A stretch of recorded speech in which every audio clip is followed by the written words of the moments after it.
ይበል የሚያሰኝ ነው። በሰንሻይን ኢንቨስትመንት ግሩፕ ባለቤትና ፕሬዝዳንት የክብር ዶክተር ሳሙኤል ታፈሰና ቤተሰቦቻቸው የተቋቋመውና በቅርቡ ከአዲስ አበባ አስተዳደር የሴቶች ሕፃናትና ማኅበራዊ ጉዳይ ቢሮ ጋር የመግባቢያ የስምምነት ሰነድ የተፈራረመው ሰንሻይን ፊላንትሮፒ ፋውንዴሽን አንዱ ነው። የፋውንዴሽኑ መስራች ክቡር ዶክተር ሳሙኤል ታፈሰ ስለዚህ በጎ አድራጊ ተቋም ምንነትና ተግባር እንዲህ ያብራራሉ። ሰንሻይን ፊላንትሮፒ ፋውንዴሽን ማለት ፊላንትሮፒ ብዙ ጊዜ ከባለ ሀብት ከራሱ ገቢ የሚሰራው የእርዳታ ስራ ነው። ስለዚህ ካሁን በፊት እኛው እንደምታውቀው ሰንሻይን ፊላንትሮፒ ፋውንዴሽን በትምህርት ዘርፍ ላይ ነበር ሞር ያዘነበለው። 4 ትምህርት ቤቶች ከፍተን 1400 ተማሪዎች ይዘን እየተጓዘን ነው የነበርነው። አንዱ ወለጋ ነው፣ ቀጥሎ አክሱም፣ ቀጥሎ አገና ነው። በዚህ ዓመት ደግሞ ደብረ ብርሃን ከፍተናል።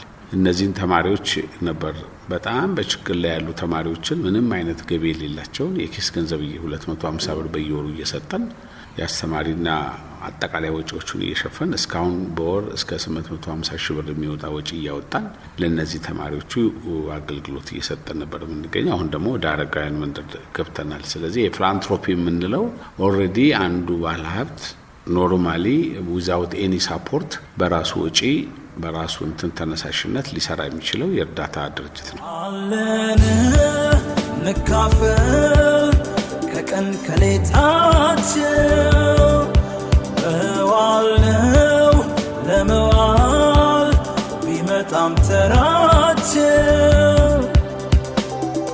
እንኖር ለሌላው የእኛ እንዲሰምርልን ትርጉማ ናሳጣው ፍቅር ካለ ሰንሻይን ፊላንትሮፒ ፋውንዴሽን በትምህርቱ ዘርፍ ከሰራቸው ሰፊ ተግባራት በተጨማሪ በከተማችን ውስጥ ትልቅ የአረጋውያን ማዕከል አስገንብቷል። ከአዲስ አበባ ከተማ አስተዳደር የሴቶች ሕፃናትና ማኅበራዊ ጉዳይ ቢሮ ጋርም በጋራ ለመስራት የመግባቢያ ስምምነት ተፈራርመዋል።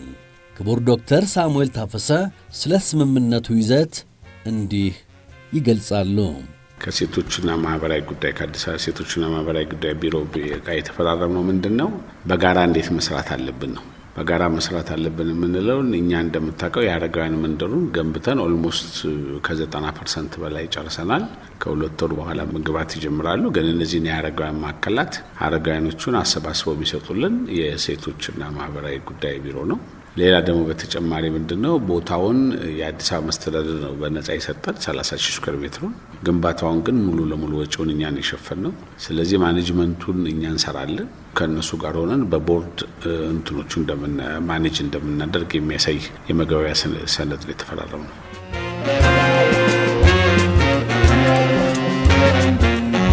ሰንሻይን ኢንቨስትመንት ግሩፕ ከሚያከናውናቸው ፕሮጀክቶች ጎን ለጎን ፊላንትሮፒው የሚወጣቸው ማኅበራዊ ኃላፊነቶችም በብዙ የሚነገርላቸው ናቸው። በሶሻል እንትን ላይ ብዙ አይነት ፓርቲሲፔት እናደርጋለን። ይህን የምናደርገው ምንድነው ያው መንግስት በሚሰራው የልማት ስራዎች ላይ ሞር ፓርቲሲፔሽን እናደርጋለን አንዱ። ሁለተኛ ሀገሪቷ ላይ በተፈጠሩ ምሳሌ ያለ ኮቪድ ቢፈጠር ወይ ደግሞ የድርቅ ነገሮች ቢፈጠሩ ይህን ፓርቲሲፔት በካምፓኒው ያደርጋል በገንዘብ። ሌላ ደግሞ በተጨማሪ ደግሞ በመንሰራባቸው የመንገድ ፕሮጀክቶች ላይ የሚሰሩ ያው እንደምታውቀው ብዙ ጊዜ መስጊድ ይሰራልን ይላል፣ ደግሞ ቤተክርስቲያን ይሰራልን ይላሉ፣ የልጆች ኳስ መጫወቻ ይሰራልን ይላሉ፣ አክሰስ ሮድ ይሰራልን ይላሉ። እነዚህን በሚመለከት ኤኒ ቦታ በሄድንበት ቦታ ሁሉ ከህዝቡ ጋር ሆነን በጋራ ለመስራት የሶሻል ሪስፖንሲቢሊቲያችንን እየተወጣ እንገኛለን። በሩኔ ከፈተ ያካፈለ